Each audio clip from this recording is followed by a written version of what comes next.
Hello. Hello, sir. So, Doug Bell, we have you here as part of our season 1 podcast for Cartoon Everything, where we talk to people about their passion for all kinds of cartooning. Because we know you personally, but are also big fans of your work, Yes. Christian and I, we both have enough insight into what we see as influences into your work, but we would love if you would tell us a little bit about yourself and your history and how cartoons and comics and cartooning kind of came into your life. Sure. I grew up in the last heyday of the newspaper comic strips. So Peanuts was a huge influence, Charles Schultz, and then Bill Watterson came on board and Gary Larson came on with The Far Side and Calvin and Hobbes and Bloom County. Just amazing, well written, well illustrated strips. But I was still a fan of Mort Walker and BC, Beetle Bailey, High and Lois. I discovered comic books at the local barber shop. Can you reach back into your memory and think about what were the things that you first were like, oh, I really like this? Yeah, when I was a little kid and Dad and I would go for haircuts and they'd have magazines and always a couple of comic books. And I've still got my first couple of comic books, Defenders 11 from Marvel, which had everybody under the sun in it, and illustrated by Sal Buscema. Yeah. I don't know the number of it, but it was an early Avengers with a character called the Lion God. Oh, well. And because it had so many characters, I loved that. And who was drawing that one? Do you recall? I want to say Jack Abel, but don't hold me to that. I think it was Jack Abel and Vince Coletta. Cool. So those two stick out in your mind from early. Just because I was amazed at the dynamics in their page layouts and their character designs. I was a Marvel guy, not a DC guy when I was a kid, because the DC stuff that I saw was DC from the 50s, which was a little more campy. Mm-hmm. When you picked up those comics at the barbershop, did you find your way to like a comic book shop? At that time, I was little. We got them from the spinner racks at the convenience store, the grocery store, or the Yeah. pharmacy. Mm-hmm. Yeah, this was 1974, 1973. So if there was a comic book shop, there wasn't one in my little town. Mm-hmm. Yeah. So that was the stuff. And then the bags that would have 3 in them. Oh, yeah. It would have one on the front and one on the back that you were really excited about, and then one tanker issue that was inside in the middle, like Baby Huey or something like that. Right. Or, yeah. Super Pro. Or Yeah, absolutely. nice. Absolutely. But I even liked the Hostess ads from the 70s with the little I love all the fruit pie ads and the Twinkie Yep. ads. Yeah. the fruit pies. I loved all that stuff. I still remember somebody drew Larry Bird and Yeah, was it Magic Kevin Johnson? McHale. It was Jack Davis that did it. Yeah, I Oh, yeah. loved them. Yeah, it was on the backs of them. God, Jack Davis was so amazing to me. Jack Davis, Mort Drucker, Mad Magazine was incredible. Do you remember how old you were when you first saw Mad Mad Magazine? Magazine, I was in junior high. So I was 12, and they had them actually at the library. It came out every month, and all the kids fought over looking and reading Mad Magazine and folding the back cover up. Oh, yeah. And Sergio Aragonés down in the little crevices. Mm-hmm. Were you already drawing? Were you already a drawer? Oh yeah, I was tracing comic books. When the tracing didn't fit, I would try to finagle my own drawing, and just over and over and over and over again. Well, I was drawing before kindergarten. Remember any early characters in particular that you tried to draw? I was a Spider-Man freak. Absolutely loved it. Loved the corner what are the cornerstones up in Yeah. the upper left-hand corners. Mm-hmm. I love those, the little extra illustrations. The stuff that Marvel would do with the clip, they take just a panel of somebody's art out of the bullpen and make a little extra illustration that they would publish. Probably because they didn't have any ad space. But to me, it was a special treat. Mm-hmm. Yeah, so Thor, Spider Man, Captain America. I was a big Avengers fan. I was a big Fantastic Four guy. Love Ben Grimm. I Yeah. thought that character was so amazing. Did any artists stick out to you at that point as far as Yeah, name recognition? before the superstar artists came out, I was a big Buscema fan, and then in '82, I'd fallen in love with John Byrne's art Oh yeah. and Michael Golden with the Micronauts, Mm-hmm. and then I was uh, jumping back and forth. In '82, I think it was, they advertised that Bernie Wrightson was going to illustrate Frankenstein. And it was like nothing I'd ever seen before. Mm.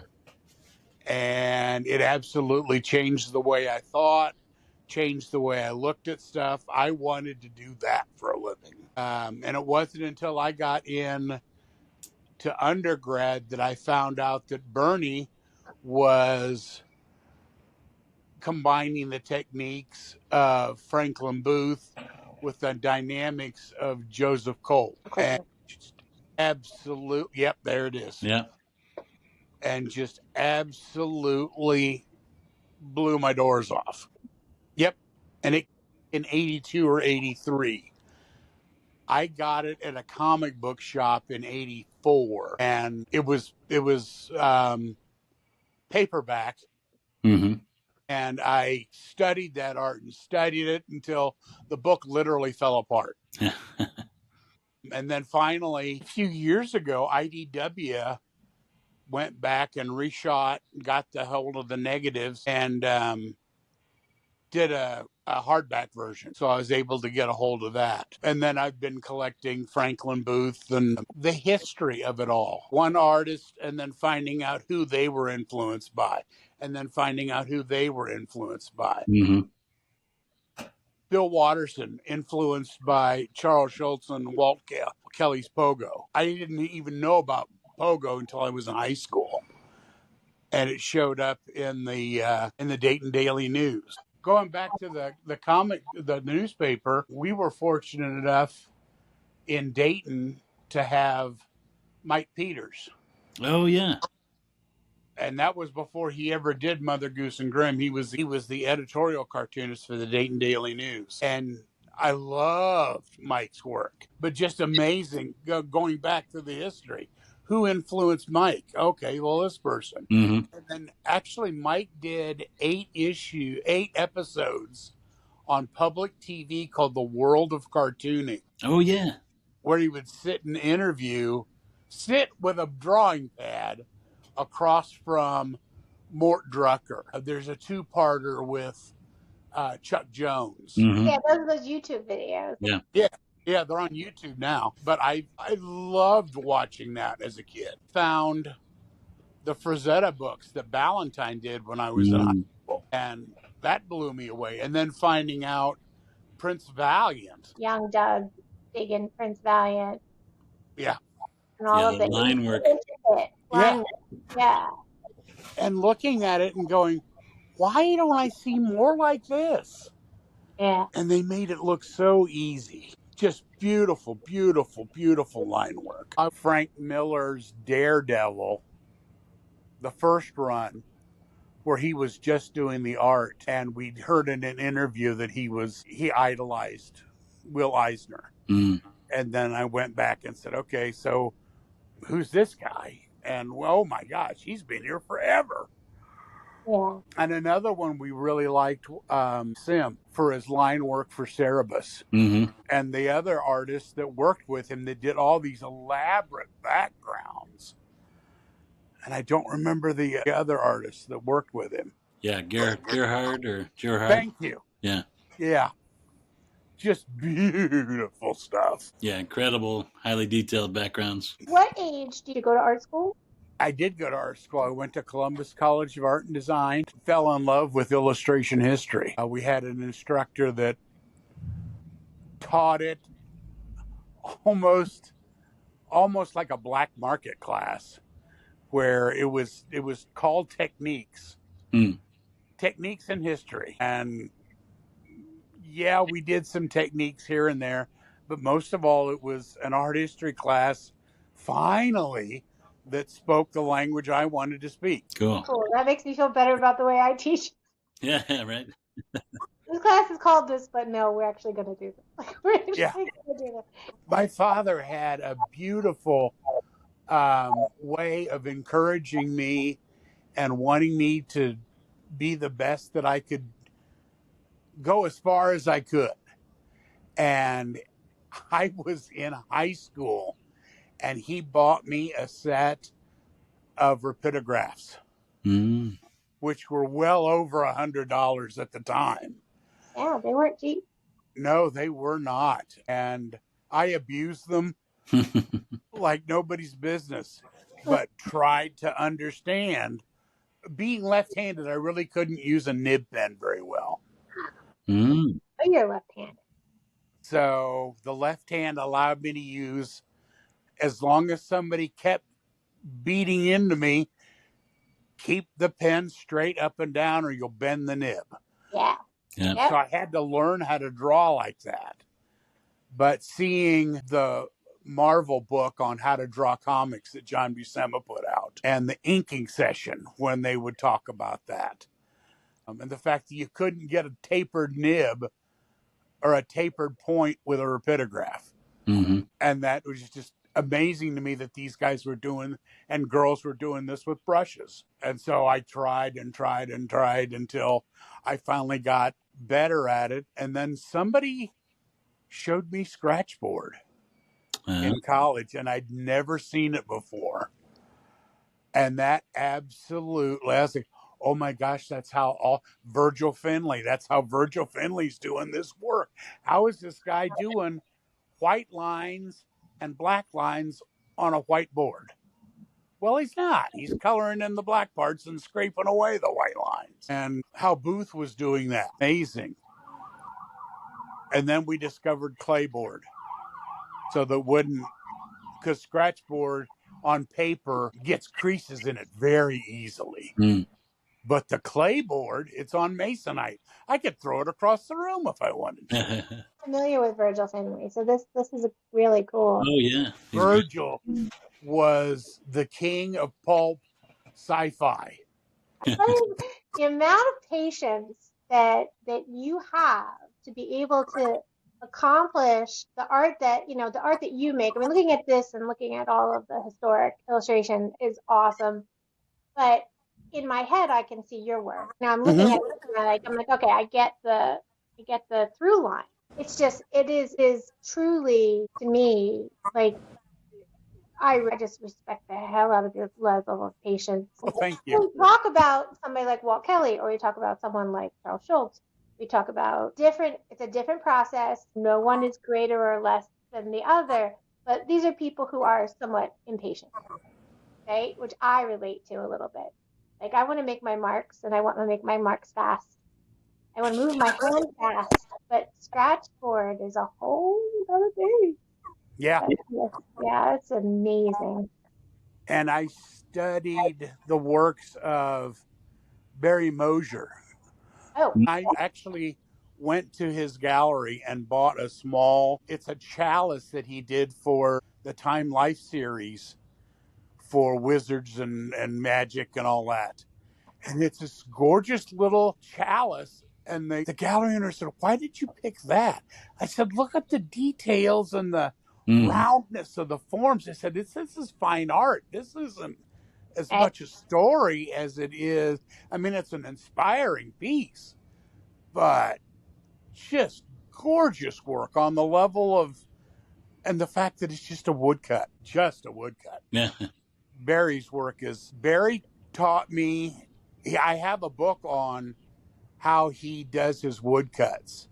And he said, never use a raking tool that makes a multi line tool because he said your eye can see where that shift is. Uh, Like a regular mark.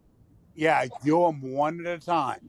Right. He said your eye will blend in and will see the whole rather than wanting to see the pattern and where it starts and stops. So I walked away from I had a 3 and a 6 line rake tool that I used in my scratch board early on mm-hmm. because I thought I was saving time.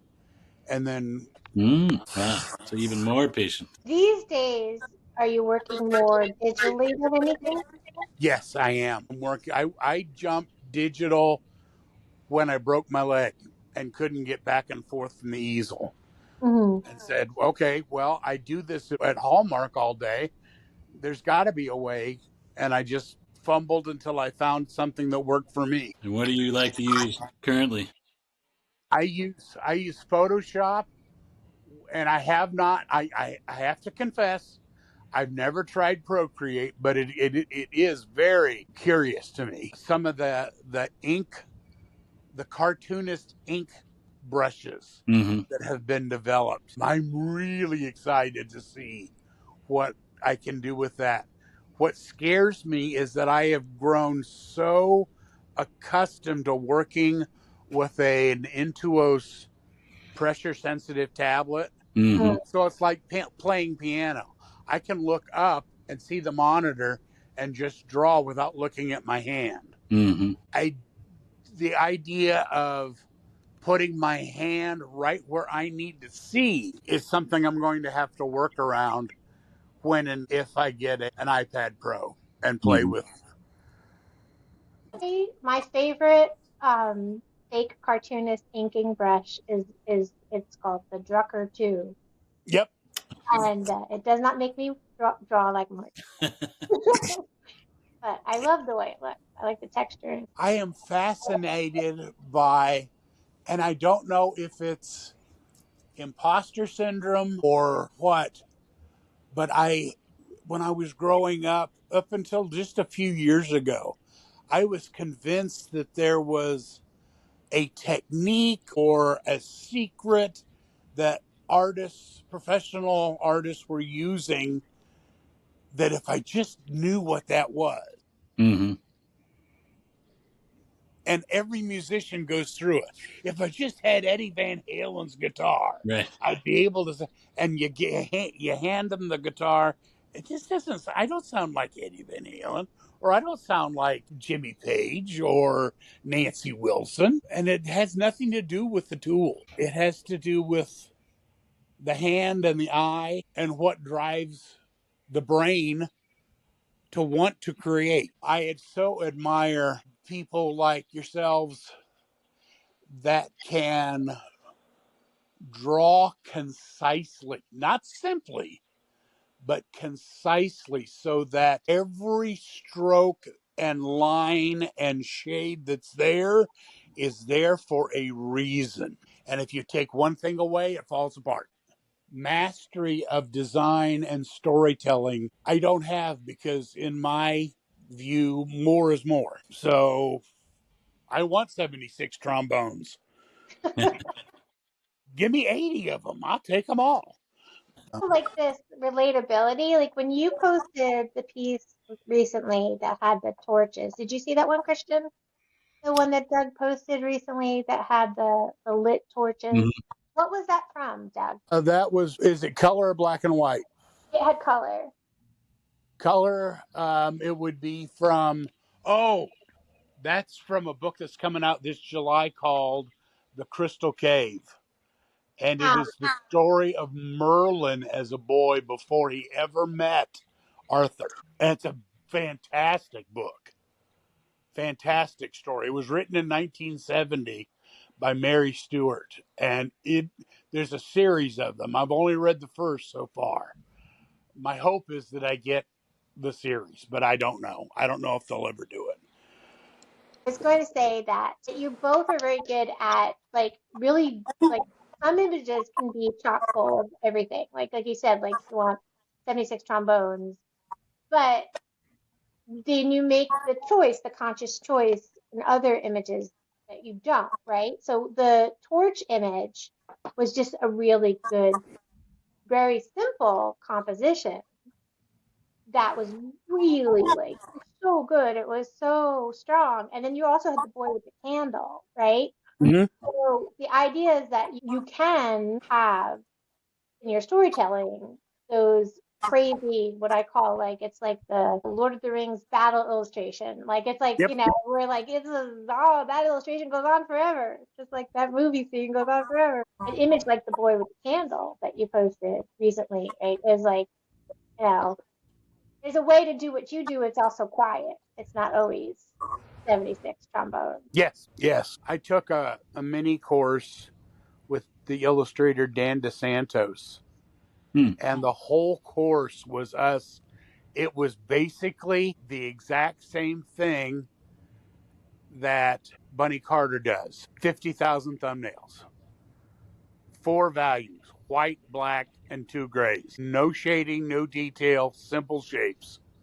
And building that design, that composition, if it reads as an interesting image and a possible storytelling device, you can add all the bells and whistles that you want. It's still going to work. But that simplicity, the quiet, as I think C.F. Payne said, it's the breath in between the notes. How about any other current artists that you find inspiration from? Yeah, you want to see somebody that makes my head hurt because of the detail they do. Aaron Horkey, Oh yeah, Horkey. yeah. He's out of Minnesota and does scratchboard and does crazy album covers and poster art. He used to do skateboard decks and they sell for thousands of dollars now because all he's gone fine art. Yeah, amazing line work. And I know you've enjoyed, or you mentioned Michael Golden, who then in turn led to Arthur Adams, who's another great, you know. Arthur Adams turned the whole industry on its head. I was I quit drawing for about 6 months when I was a kid because I can't do it. I don't know how he does this. How does he make pretty people so pretty? The way that Hayden Sunbloom Mm. makes pretty girls so pretty. I can't think of his name. Livgren?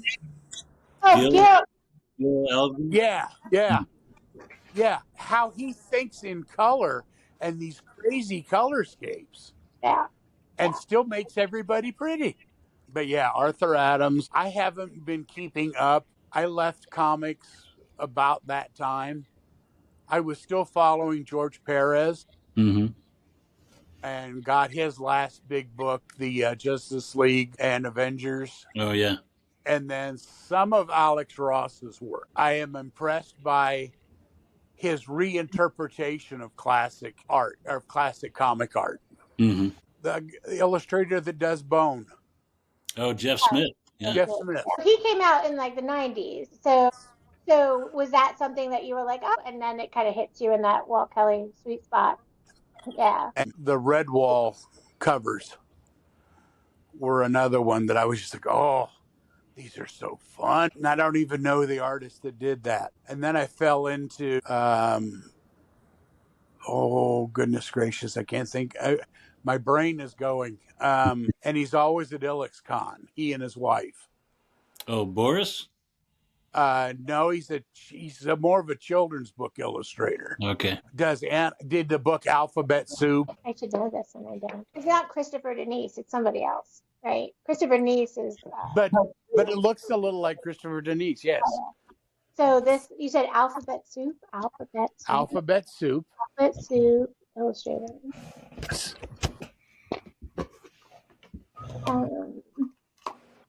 Also does fantasy art. The vignettes that he did for that book, just gorgeous, gorgeous work. And then I found that he did the book Peter Pan. Mm-hmm. And he said it spent 4 years on it. and he said he was never going to do another one. But it is beautiful. And that's the level that I strive for of breathtaking. I'll get there someday. I I'd think say you're you're there. definitely getting there, especially with these latest Christmas Carol Mhm. Thank you. pieces you've been posting, and then the one from that kind of steampunk. Yeah, from the Perdido Street Station, Yeah, man, China Melville's book. yeah, what a perfect melding of artist and source material. Really excited about that one. I get to do another cover for them. Cool. They're going to do an unnumbered version, and they want to do. So I've got to get on the ball and get some sketches started for that in the next few days.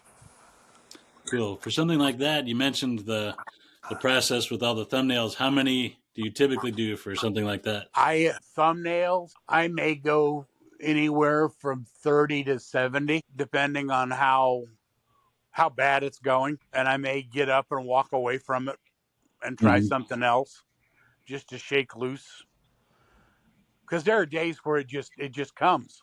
Right. And after about 20 of them and hoarding them and splicing them together, you've got something. There are days where it just doesn't. And I wonder why is this not easier? Did you find that the MFA brought that out in you, or did you do that before? Was that a process that you did already?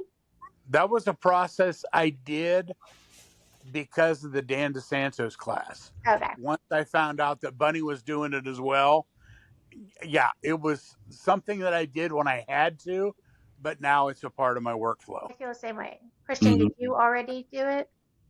No, I mean I would always do some, more or less, depending on, like you said, depending on how it's going. But I found after Bunny's class and hearing about pain or seeing CF pain, and also all these classic illustrators that would do that rigorous thumbnail process, you start to appreciate the proof is in the pudding. Anybody that's doing that, you see how much stronger their final pieces end up becoming. The other thing I found, and it wasn't until the first time we got to go to the Rockwell Museum and I got to see some preliminary work from who was Rockwell's big idol? Lined it? Leindecker.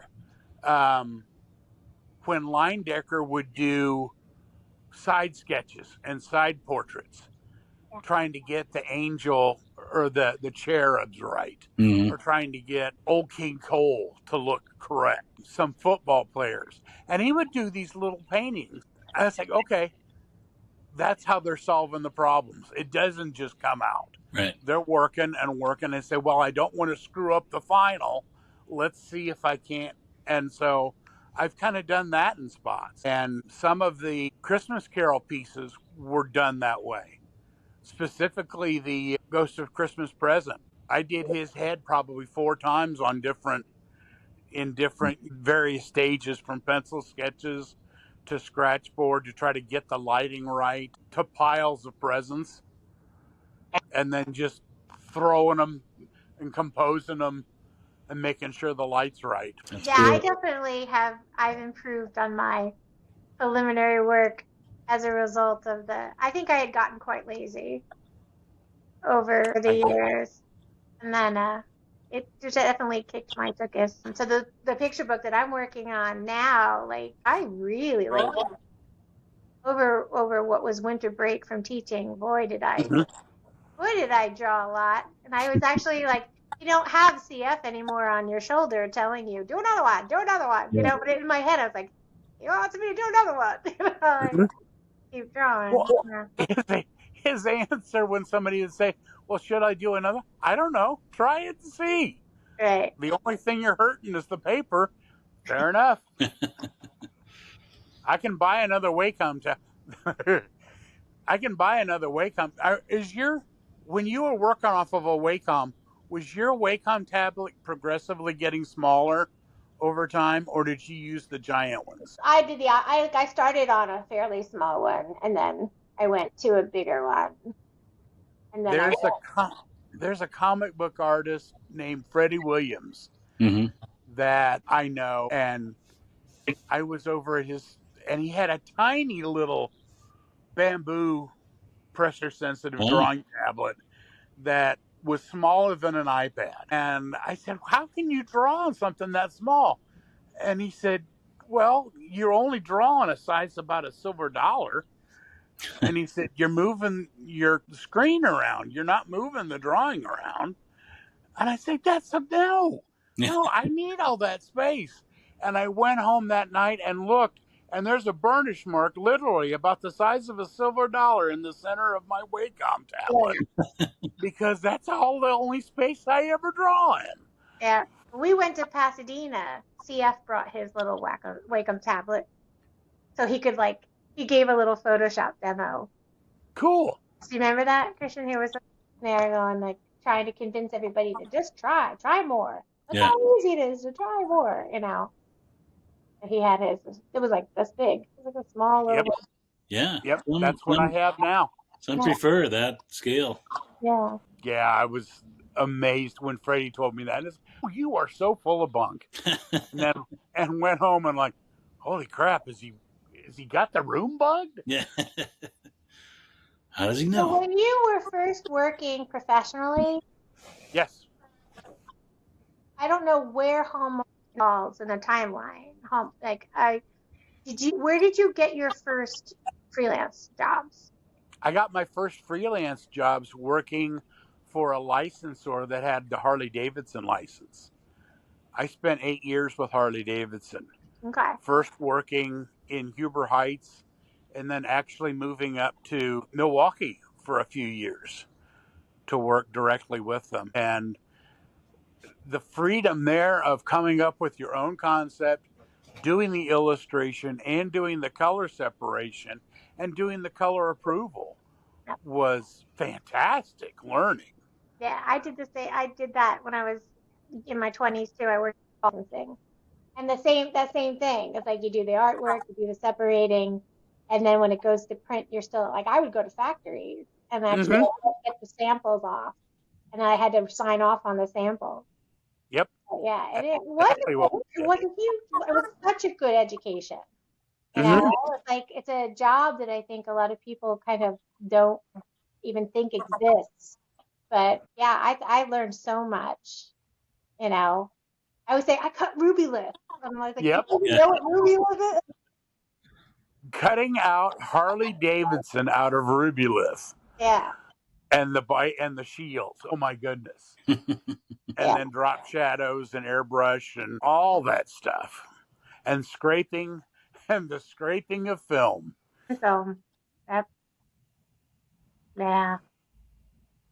That's why when I walked into the back room at Hartford has this huge industrial light table and we were setting up for the figure drawing. It was my first summer there.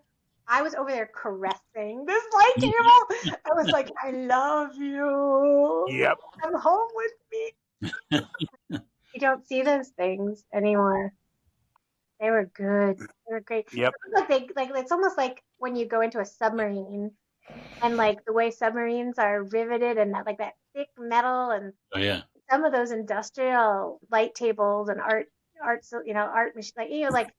I always when I wax poetic about what animation was like, I always talk about a moviola.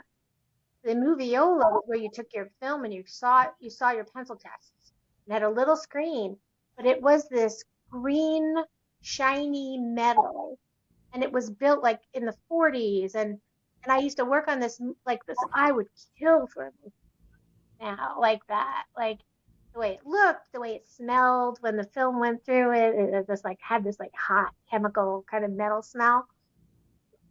Reading all kinds of horrible stuff, but Yeah. Well, I can still recall the smell. At my high school, I took a commercial art class at a tech school, and they had a photostat machine. I can still recall the smell of the chemicals, developing that. I learned how to run a photostat. Yep. And heaven help you if you reversed the chemicals accidentally. Yeah, right. stink that would make. Everybody knew it was your week and you just screwed up. But So, yeah, that's how. Go ahead. no, go ahead, go ahead. Okay. So I'm going to. Back in ye olde days when we used to draw on stat paper and we would do our ink drawings and get them so far along that we would hide that version and make a stat of it and then draw on the stat. Hmm. So that was like our undo, Wow. an analog undo of having it on film or on stat paper. And we hoarded those and all the motorcycles that we drew. You'd have just the front fork.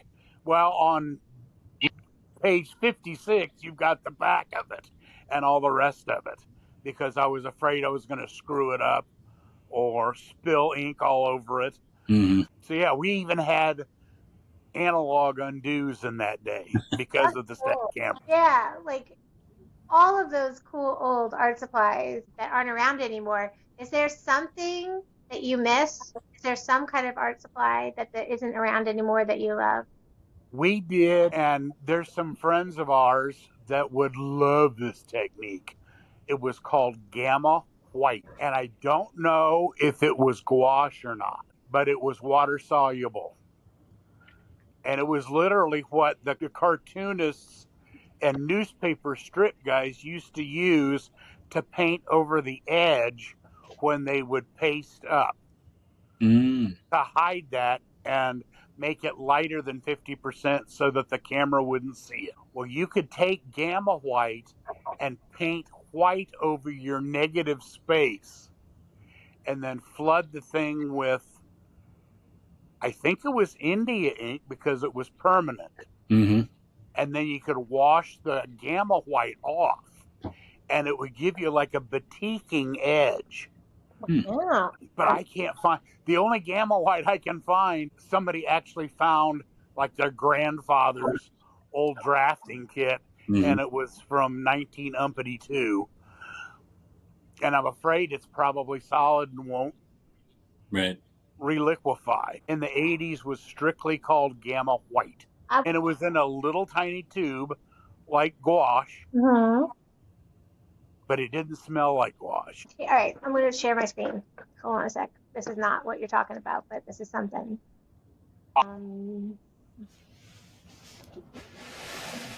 This is a gamma retouch kit, photographic print retouching, has Mm-hmm. different colors in it, right? So it's not Rumbucker. just white. That looks kind of old.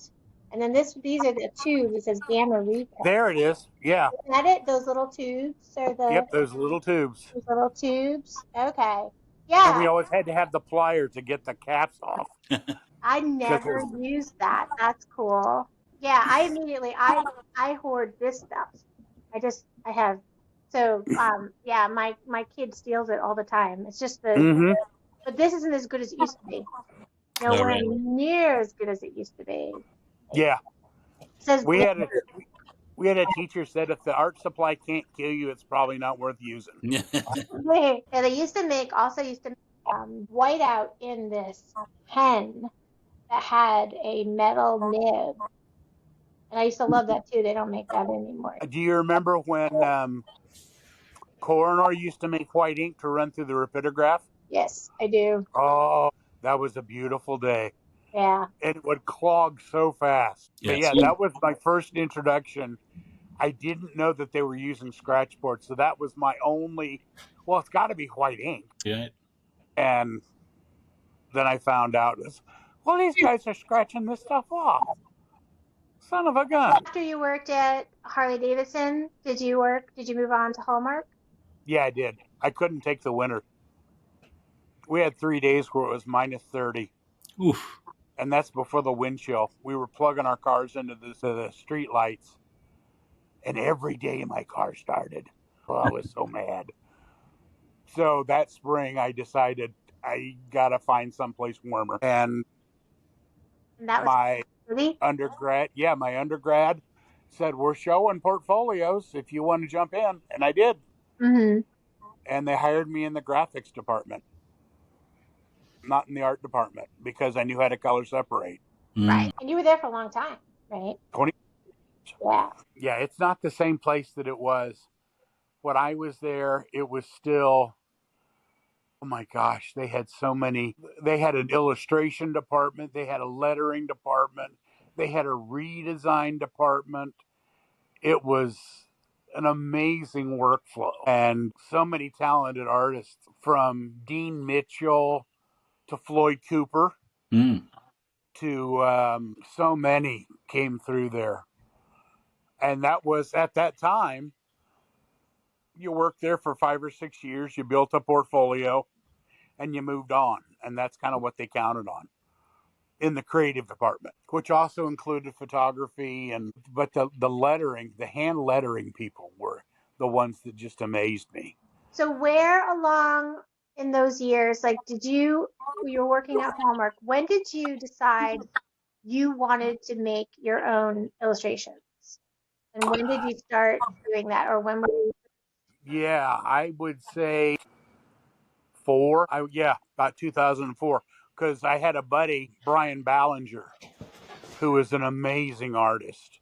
Used to work for Veggie Tales Mm. and does his own children's books and Yeah. grows his own 3D characters Hmm. from his own illustrations. Just beautiful stuff. He said, we've got a group of young artists that do a drawing for him once a month. And he invited me in, and I was hooked. Yeah. And these people, Sarah Masinga, who was an animator and does children's books, just beautiful, so delicate, and her ideas. That's where I really had to jump in the deep end of the pool and learn quick Yeah. because I could concept horizontally or vertically, but Brian and Sarah were coming up from underneath Mm. and were coming up with crazy ideas I didn't even know were existing. The very first, I'll tell a quick story. The very first illustration that we did was for Halloween. It was the Grim Reaper. And this, again, it's 2004, back when blogs were big. And we all turned in our illustrations. I did a rendering of the Grim Reaper. It was kind of Scooby Doo esque, and it was fun, but it was more serious. Brian did the Grim Reaper walking his Grim Reaper dog using his scythe to pick up Grim Reaper dog poop.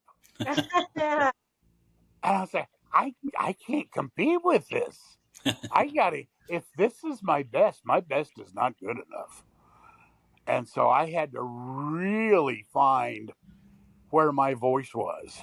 Yeah. And that takes time. It does. Like I It does. really do think that, it takes a while to kind of figure out, you know, I found, and I don't know how it was for you folks, how you found your visual voice, but I found that what was left after I failed at everything else, Mm. that was my visual voice. I kept coming back to the scratch board. And I said, for some reason, this keeps calling to me. And so I looked at Gustave Doré and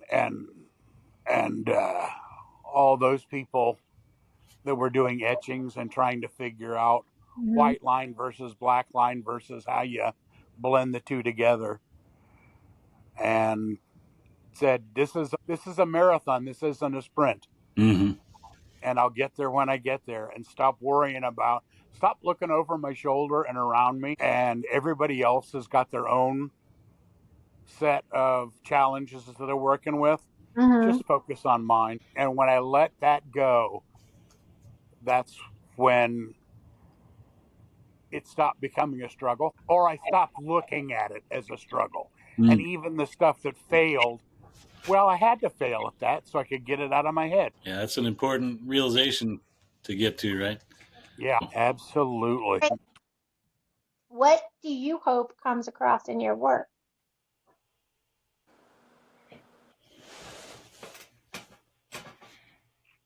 Wow.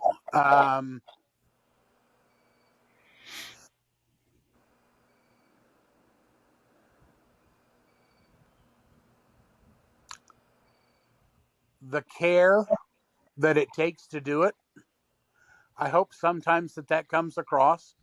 I don't want somebody to think that I hit a button. Absolutely. I think that's a good place to leave it. I think that's Yeah. an awesome, yeah, I think that was an awesome place to stop. So, yeah. So I think that comes across in your work for sure, Doug. I don't think that there's a moment seeing you, if you put artwork out there, I don't think there's a moment that I don't literally like stop what I'm doing. And I'll swipe by a lot of art, but I never, like, I'm just like, I just gotta take a minute. Like, I just gotta, like, I gotta zoom in. Yeah. Like, I gotta, like, That does my heart good. yeah, Thank you so much. for sure. Yeah. And even though, the sensibilities are there of your influences, there are moments where I'm just like, this is just insane. Like the way that the way you compose it, some of the Christmas Carol illustrations, it's everything I've ever learned about illustration, but it's you, you know? Thank you very much. You're welcome. Got anything else, Chris? Yeah, just that, even though you love putting in 76 trumpets, it still has a clarity and you're still a master at pointing the viewer's eye where you want it to go in a clear, beautiful way. And I think you just keep getting better and better. Like this latest batch of the Christmas Carol, you know, images are some of my all-time favorites. Thank you. That was such a fun project. Yep. So, Yeah. yeah. Thanks so much for your generous time and wisdom. This has been a blast. I've had fun. For more information on our 3-day workshop coming up this summer, August 3rd through the 6th at the Highlights Foundation, visit cartooneverything.com.